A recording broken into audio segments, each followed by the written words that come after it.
An excerpt from Sore Losers.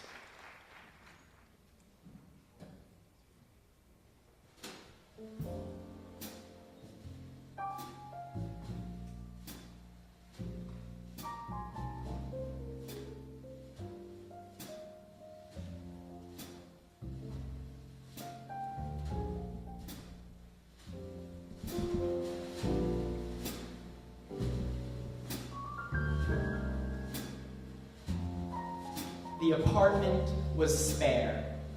A couch, a table for eating, a picture she had printed off the internet of lab puppies taped to the wall.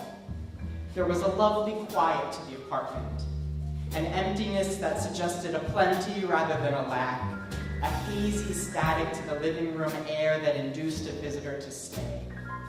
Martine used an old t-shirt to wipe down the table. She made the bed, not well, but so that her impregnator would feel less afraid. He might feel at home. The buzzer rang. She answered, hands in pockets.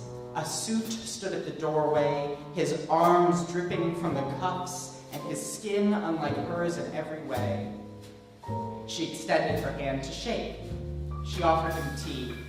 He politely refused, told her his name, which he later forgot. And before her, he stepped inside. She joked that she didn't know him. He smiled. She stared. They probably should get started, he said. She agreed. He praised the clean apartment. She thanked him. He walked to the bedroom. She followed. He asked for his check. She didn't have one. He split to go. She caught him. Please, wait. I can give you this. Anything. She waved her arm. He asked, what's this?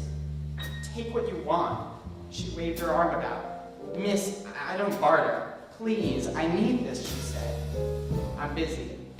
Sorry, don't do favors. She massaged her brow. He rubbed his wrist. He saw her. He unbuttoned. She clutched the blanket, the bed.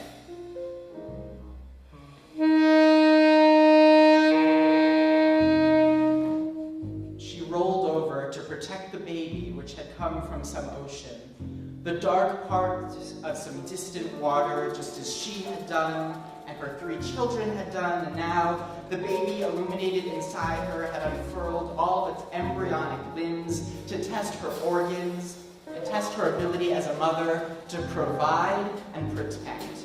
A smog of black and intense nostalgia. The hooker took milk from the fridge and some of her jewelry, and Martine let him. Drawing the covers above her entire body, she stroked her skin with hands. She was old, her body was old, her crouched position matching her baby's. For the first time, they were alone. In the distance, bells. She knew that she had helped someone. The wind slowed, and the toll of the bells carried further because of it. All she wanted to do was to tell her son, JJ, say, JJ, I found you, I found my baby, we're all together now. Tell her friends, her sons, bring them this joyous news. The wind poured into the house. The bells made her think of going to work, made her think of alarm clocks and mornings, buses and dropping change into a slot when JJ would not take her, and of JJ who would not take her, and his wife who would beg that he not take her, and of Hades sometimes, and other times of pancakes from the frozen box, of sad music that made her scratch her kneecaps, of the sadness that made the apartment dirty, of the sadness that left keys on the table and unlocked the apartment and cut fruit for a fat man and got lost in city lights and took showers sitting.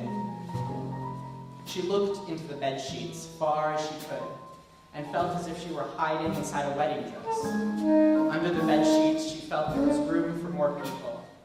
The air had enough blankness, enough immeasurability to contain Martine and her new child and her old child and all her children, and she felt this immediately. She knew there was more to be contained inside those sheets, and with this realization, Martine spread out her arms to catch the air.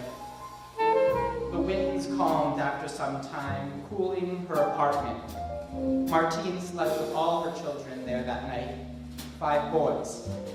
1 dead, 1 ghost, 3 utterly alive.